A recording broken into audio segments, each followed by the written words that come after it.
For the cloud. Okay. Well, thank you and welcome all to today's working group meetup. I want to. I hope everyone's already had a chance to look at the agenda for today. I wanted to start off by asking asking what's left before we can call CCM beta, because the last thing that was left, if I remember correctly, was the end-to-end testing. I believe we've addressed that sufficiently, and we have OpenStack running the CCM and reporting success from it. So can we graduate it to beta? When's the deadline to graduate something for the next release? Let me pull that up. But it's coming up. We should decide today. So I think to get that in, we should make it an issue in the features. Feature freeze is the 24th of April, I believe. Okay, so that's Tuesday. So that essentially indicates our intent to do that. But are we actually beta? Does anyone have anything against calling ourselves beta today? So typically the beta designation is more about the stability of the API than the are there open questions about the stability of the API? Hey, I can't hear you that well. I think you covered your mic or something. Oh, sorry, I was closing the door here. That's better. I was saying that typically beta signifies the stability of the API is really the primary claim, and that the feature we intend to continue to support, although the API may change slightly, the functionality of the feature should be stable, and the API is mostly stable. That will provide an upgrade path if we make significant changes. My hunch is that all of those things are correct. Anybody have feedback on it? So I think the biggest thing that may block us from beta, I'm not sure if it should or not yet, but there's a lot of problems with the way a kubelet registers itself, and the fact that it's missing certain fields like its internal and external address causes a lot of chicken and egg problems. So I listed in the agenda, one of them is kubeadm. So it can't use self-hosting because it relies, the daemon set that runs the API server relies on the fact that it knows its external and internal IPs. So that kind of dependency loop, I would think, is the only thing that may block us, but I'm not sure. Like, there are ways to work around it. So I don't know, just putting it out there. That's a good point. Actually, can we Sorry, so Walter just joined as well. We're talking about going to beta and what's left, and Andrew raised the point essentially about the node behavior. Yeah, I think Nick is going to say something. Which node behavior? Sorry, can you guys hear me? So right, just to quickly recap. So essentially, there's a dependency loop that happens because because there's a lot of assumptions that the kubelet, when it registers itself, it already knows what its internal and external address is.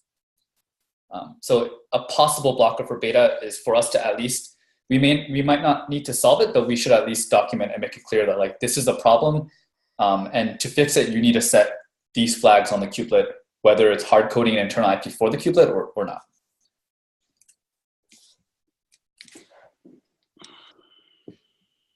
But yeah, is there a bug though? I remember there was an issue where it sounded like there was a bug where it was reading a private IP address, sorry, as an external IP address as an internal IP address, I think. But it was only able to read one when there were many. There was an issue of that sort. Do you know what that's about? Are you referring to our issue? Yes. Yeah, so that was the AWS CNI plugin actually registers multiple interfaces on the node, and the AWS cloud provider, when it registers, it sends all the IPs on all the secondary interfaces to the API server, and the API server can't tell them apart and just picks one, which is often a secondary IP and is unreachable. So we solve that, even though it allows for lists of addresses to be sent in the registration. We solve that by, or we are currently working on solving that by just making sure we only send one address of each type in the registration. So it seems strange. There's a bunch of assumptions that there will only be one address of each type. It seems a little bit broken, but there's a workaround basically. Does that make sense? Yeah, it does. Now that I think about it, what the workaround is. So the workaround is make sure you only send one address of each type, because I believe, and I think Micah can comment on this, he's a little bit more familiar, but I believe that the API server can't, like if you send multiple IP addresses, if your kubelet sends multiple IP addresses during registration, the API server just selects one as the kubelet's address. Yeah. is it the first one or is there a random choice there? It's the first one in the list, but I don't know if the list is ordered. Sorry, Andrew was asking something. Andrew, sorry about that. All right, that answers my question. Yeah, the list. Sorry, the list is ordered, but and it seems to be slicing off the last one in the list for the certain type, and there's multiple places throughout kind of the system where it's just assuming one address per type. So that's good. It seems like it would be pretty involved to try to change that assumption or that behavior. So yeah, our fix for now is going to be picking the correct one. Yeah. So is this in the Node API, or is this just in how it retrieves it? Does the Node API support multiple addresses per type? It seems to, because the actual data structure is a list of like JSON objects. Okay. But there seems to be some reduction where it's not actually, it's picking the last one. Oh, so you're not sure if, okay. Yeah, we need to investigate this more, it sounds like. So I will say I'm sort of surprised it's the last one, but there's a couple of utilities littered through the code which will always pick element 0 from the list that was being mentioned. So I'm sort of surprised it's the last, but. Yeah, it's sending a merge patch up, and it I modified kubelet, printed out the patch, and it was actually the last one. So, sure, but I mean, I know that when Andrew and I were looking at this briefly, I actually flagged a couple of the utility libraries. I mean, there's a utility library which is like pick internal IP, and then it grabs the list and then returns the 0th element. Okay. Okay, so it seems like, so is there anything that needs to be done on the AWS Cloud Controller Manager side for it to add logic to at least choose one that we know is consistent? Yeah, there was a change that was made actually in 1.8. So originally it was just getting the correct IP in 1.7, getting the local IPv4. And in 1.8 there was a change to iterate over all secondary IPs because I think a user wanted to be able to set the node IP flag on an explicit secondary IP that they had configured, not with our CNI provider. And that was failing. So we just need to be able to accommodate that behavior where you can specify a node IP for a true secondary IP, but not enumerate over every one in the list by default. Okay. So that's something that I'd like to make a change for this week. The issue link there is just kind of describes and outlines the issue, but I'll reference that issue when I create a change. Okay, yeah, I think we're all missing a bit of context, so maybe we should just take this offline after we review the PR a bit more. In the meantime, could you share a link to the issue on the chat, please? Sure, it's in the doc. Let me pull it up. On 61921. Okay.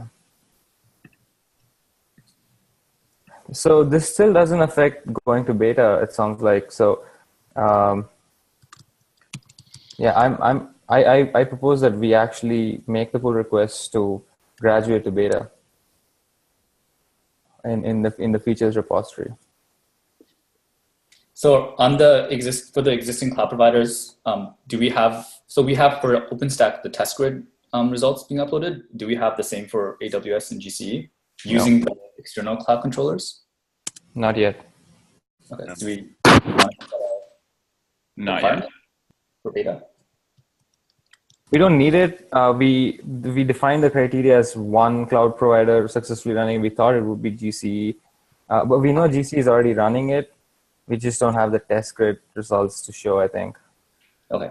Yeah, and I think going back to what Jago said, it doesn't seem like it'll affect whether we'll change the API anyways. So I mean, the API is really the cloud provider interface, right? I mean, that was stable from the beginning.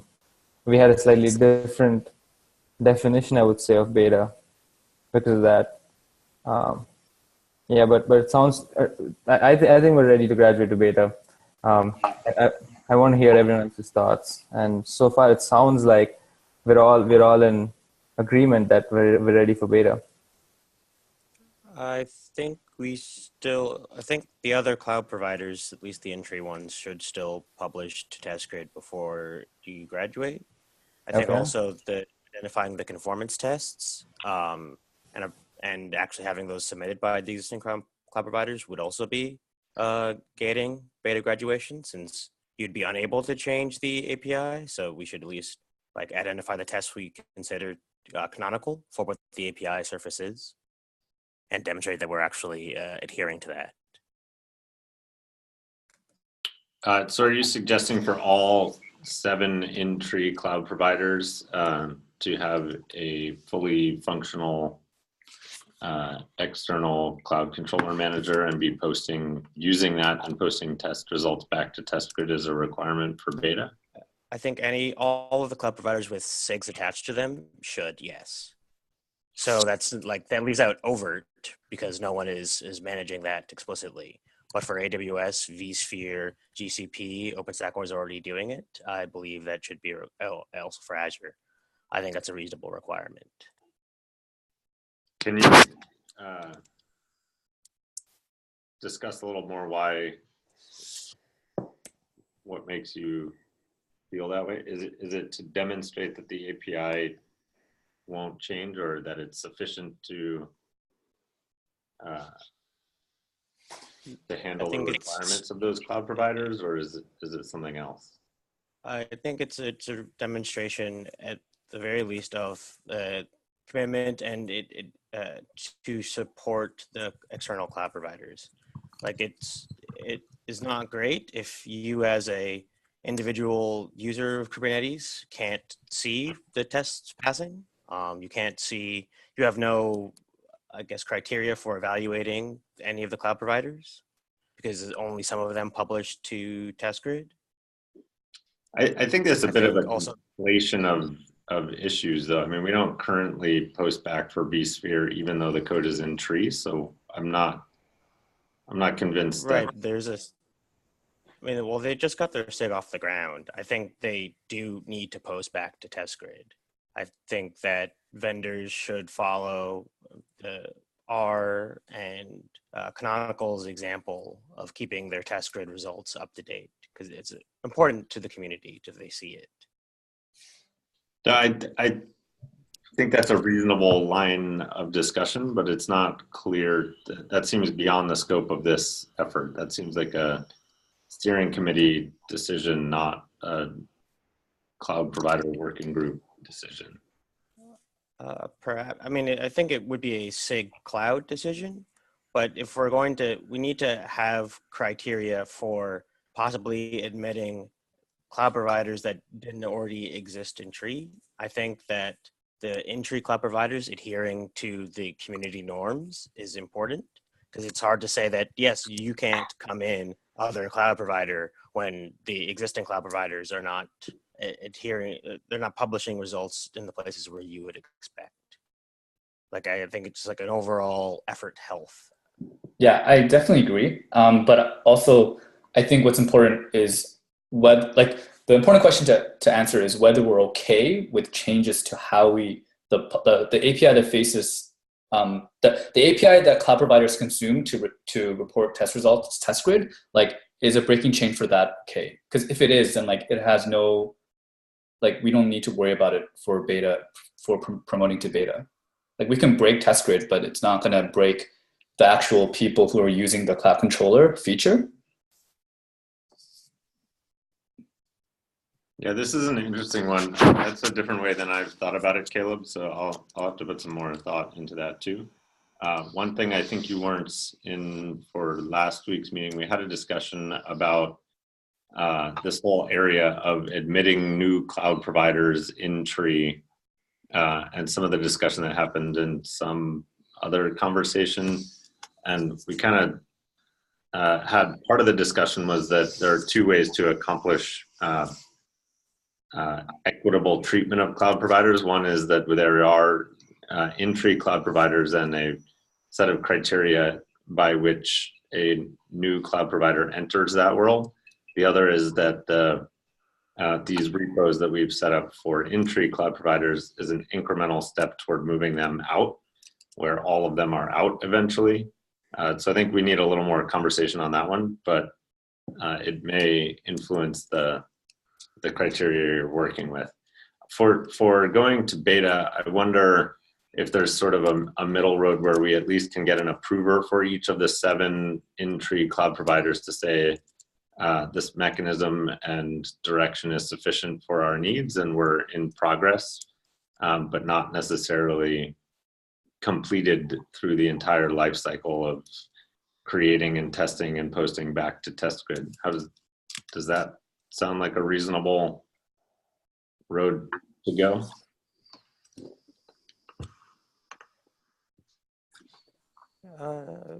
So my general concern is that essentially we're holding up new cloud providers for an unspecified, unbounded amount of time for the current in-tree cloud providers to fund something where after the work they essentially have exactly what they started with, and I'm not convinced that we have consistent investment across all 7 of those cloud providers.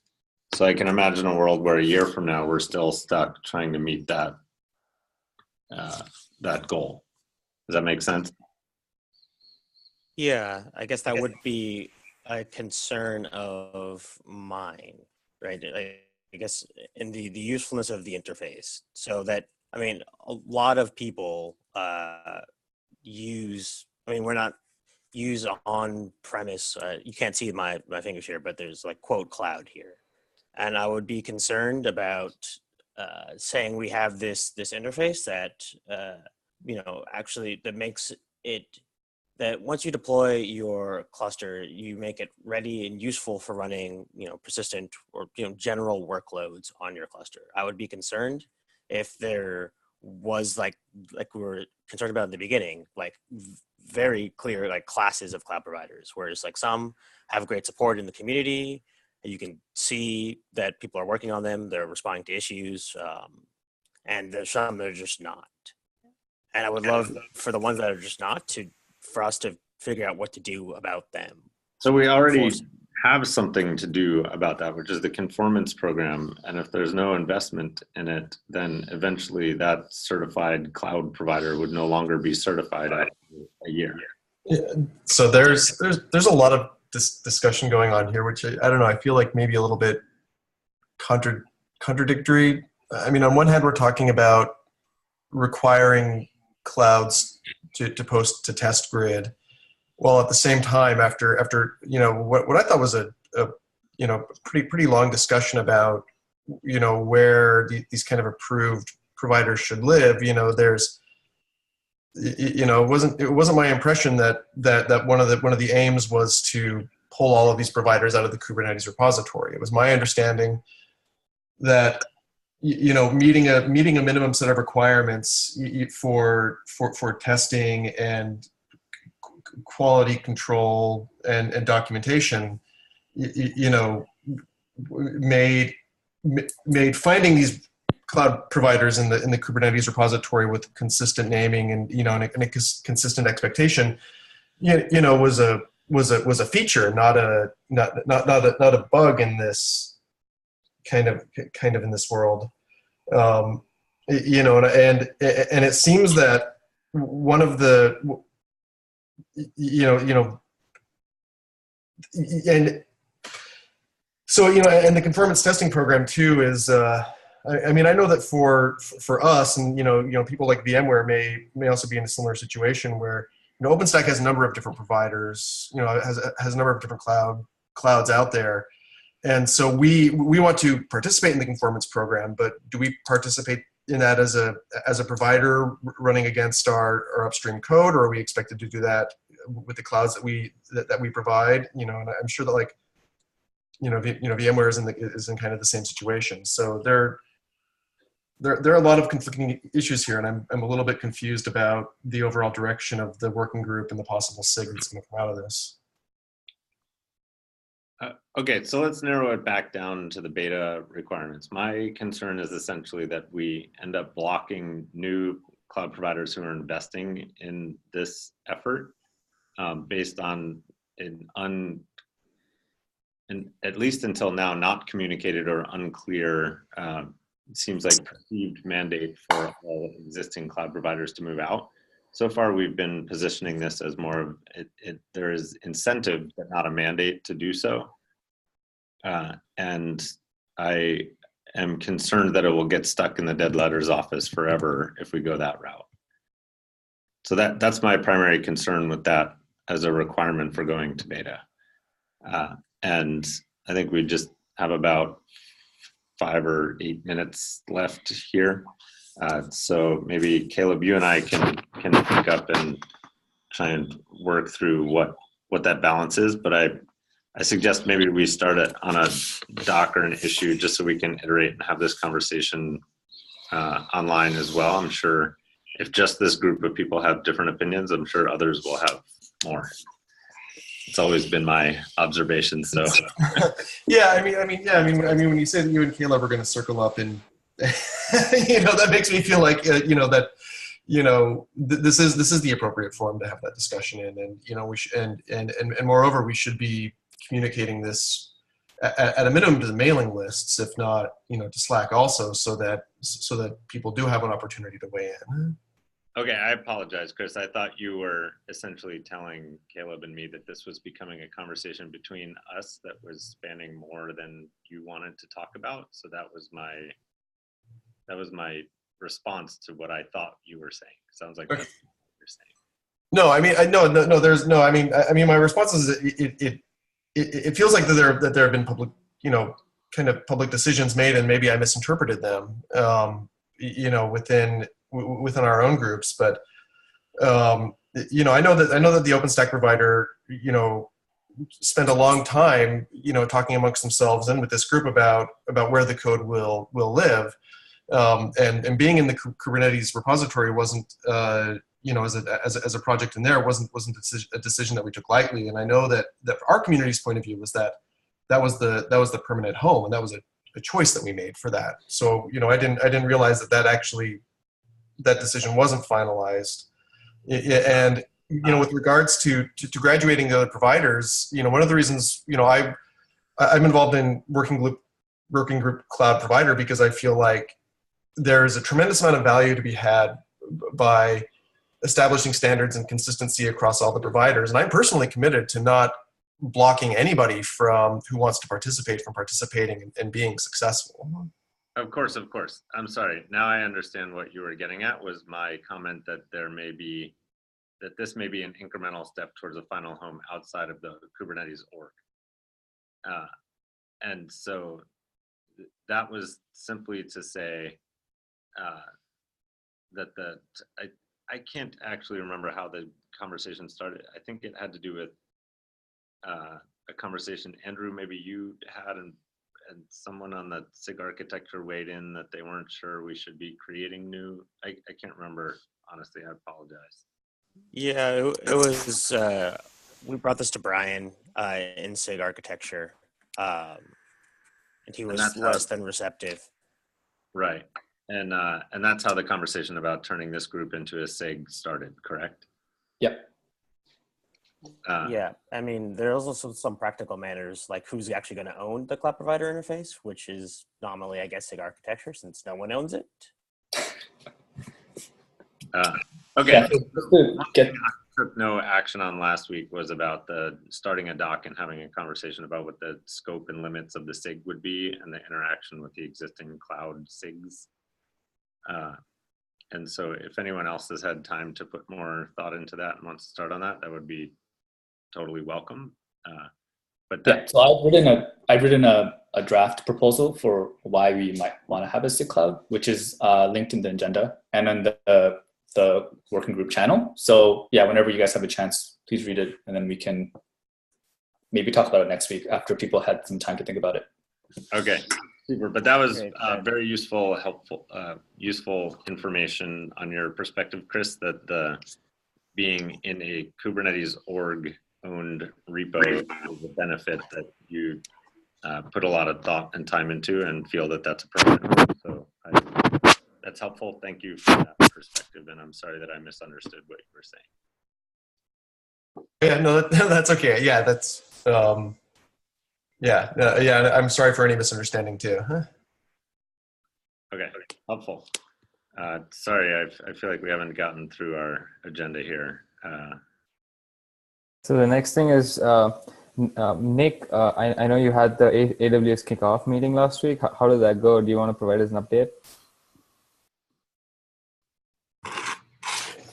We'll just share the same computer here. So it went well. We discussed various sort of things people were confused about, issues that people thought would come up from migrating from the in-tree to the out-of-tree. I think one conversation that was interesting to us was came out of how the migration would actually take place when you have an in-tree cloud provider that's heavily used, and like what the process would be, and if this is completely up to the cloud provider, but basically something along the lines of not allowing feature work to go into the in-tree provider, limiting it to bug fixes, migrating feature work to the out-of-tree cloud provider, and then, from that point, Walter, actually, maybe you could talk about Walter mentioned something along the lines of using flags to use the in-tree code versus the out-of-tree code. Do you want to speak to that a little bit? Sure. I mean, I'm trying to get the doc finished, but I've been having other things keep cropping up. So for most of us, I mean, I'll use GCE as an example, and apologies for those of you working with AWS, but there's going to be presumably a period where we're going to want to migrate our customers over, and so you're going to start with a few, maybe even just tests, and then some of your alpha customers, et cetera, where you're going to want to say, let me have you run with the CCM where I turn external, and I'm going to, for kubelet, KCM and Kube API server, something I think we're all quite familiar with, and have them try that. But then in addition, you've got things like either GCE PD or GCE, ECB, I think, for AWS. Or sorry, AWS ECB, where you've got these volume types, and you got to check that the CSI code's working correctly, and all of those sort of problems are. And so you're going to want to ramp a certain number of the customers over, and so you're going to have a period both where new customers switch and then old customers get switched over to this new system. And so for a period of, and presumably you've got to be able to roll back. So for a period of time, we're all going to have this interesting problem of how do we, handle two different kinds of deployments, a cloud, a CCM deployment and a non-CCM deployment, and how do we do the switch over? And I mean, this is what you're talking about, right, Nick? Yes, exactly. Right. And so we're going to have a turnover. And so, I mean, looking at it from my perspective, if I just look at the Kate's repo, I mean, one option would be I put in some sort of flag to the cluster up. This also gets interesting if, like in the GCE case, you have like the gcloud clusters create command, and how does it then control this? How does the kube up control this? Do you want it done by the kube up script that lives in Kate's, in which case we've all got to find a consistent way to do this decision making, or do we want to do something like, say, which is kind of the one I favor, where you say, I've got my Kubernetes GCE or my Kubernetes AWS or cloud provider AWS repo, and I say, since that's supposed to be CCM, maybe what I do is I say, if you want the CCM behavior, I'm going to move you to cloud provider AWS, and the cluster up that would exist in, or might exist in cloud provider AWS will do a CCM turn up, and the version of cluster up, if cloud provider is set to AWS when run in the Kate's repo, will do a KCM only turn up. And so, I mean, there's some interesting problems about the migrations, the rollbacks, where we put the flags to control the behaviors. I mean, and those, that there has to be, at some level, there has to be one high level decision point of, is this a cloud, what we're thinking of as a CCM turn up or a KCM turn up? But on a CCM turn up, you know, there are changes where what's in the add-ons directory is probably going to have to be different. How the cloud provider flags is set is going to have to be different. You may have to start running the CSI sidecar on every node as a daemon set for the CCM turn up. If you don't have CSI working, you probably have the external volume control. As I think Andrew pointed out a couple of days ago, you may have to set your CIDR flags a little bit differently. I mean, there are a lot of control level changes that occur when you go from a KCM only to a KCM plus CCM rollout. And you want to have one flag that then sets all the other flags that you need pretty broadly. So for us, we need to spend some time thinking about that one flag, that one configuration that we would then, and I think the most important thing for us is to start looking at what OpenStack did with ETE tests, getting that configuration together and under ETE. And yeah, so. Oh yeah, and then if you want to run CI on that, which is with the E2E tests, now you've got to wait. I mean, there's going to be a period of time where you may want to have two CI tracks running, one in each of the two configurations. So there's a lot of overlap with work from the cluster lifecycle team. Nick and Walter, have you guys been in touch with anyone there? And also specifically the cluster API working group. If we think this is going to, if we think that what they're working on is going to be how people specify what they want for their Kubernetes clusters to be. So yeah, so I had a little bit of a chat with Mike Denise with the cluster with what Caleb just mentioned. But I definitely think that it may be good to maybe invite them to our working group, or maybe we should go to their SIG meeting. I think try and get on their agenda next cluster lifecycle SIG meeting, and at least communicate, but hopefully align on how this works in their mind. I mean, when we talk about the CSI sidecars and a bunch of this bootstrapping is entirely within their domain, so they should at least know about these challenges that are on the horizon. Well, the other thing is that one is interesting because that's not just SIG lifecycle. That's also, I mean, that one's actually coming out of SIG storage. Yeah, well, yeah. But if you think about the cluster lifecycle folks and the bootstrapping domain being part of the cluster lifecycle SIG, I think that's a good starting point. And then there may be other conversations too, but that one is critical. Okay.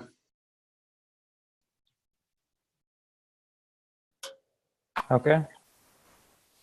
We're out of time, unfortunately. There's a bunch of stuff left on the agenda. I'll just move to next week's agenda, and we'll go from there. Yeah, there's some stuff in there that I can talk to, like Walter, offline. But yes, please do review the SIG Cloud proposal. Okay. Absolutely. Also, for whoever put the node IPAM on there, I've actually got a meeting scheduled today to discuss this with SIG Networking. So if all goes well, I may have an answer for you. Okay, great. Let's catch up after. Okay. Thanks, gang. Okay. Thank you. Thank you. Thanks, everybody.